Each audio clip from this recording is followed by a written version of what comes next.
Big boss Kannada season 12 ಕಾರ್ಯಕ್ರಮ ಇನ್ನೇನು ಶುರುವಾಗಲಿದೆ. ಸೆಪ್ಟೆಂಬರ್ 28ರಂದು ಬಿಗ್ ಬಾಸ್ ಕನ್ನಡ 12 ಪ್ರೀಮಿಯರ್ ಸಂಚಿಕೆ ಪ್ರಸಾರವಾಗಲಿದೆ.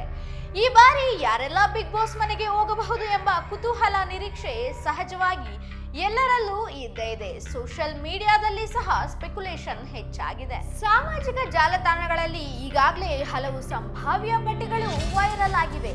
ಈಗ ಹೊಸ ಸಂಭಾವ್ಯ ಪಟ್ಟಿ ಎಲ್ಲೆಡೆ ಹರಿದಾಡುತ್ತಿದೆ.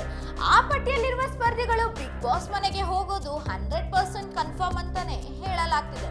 ಹಾಗಾದ್ರೆ ಗಾಸಿಪ್ ಪಂಡಿತರ ಪ್ರಕಾರ ವೈರಲ್ ಆಗಿರುವ ಲಿಸ್ಟ್ ನಲ್ಲಿ ವಿಜಯ್ ಸೂರ್ಯ, ಯೂಟ್ಯೂಬರ್ ಸಮೀರ್ ಎಂಡಿ, ತೇಜಸ್ ಗೌಡ, ಆಶ್ ಮೆಲೋ ಮುಂತಾದವರ ಹೆಸರುಗಳು ಫಸ್ಟ್ ನಲ್ಲೇ ಇವೆ.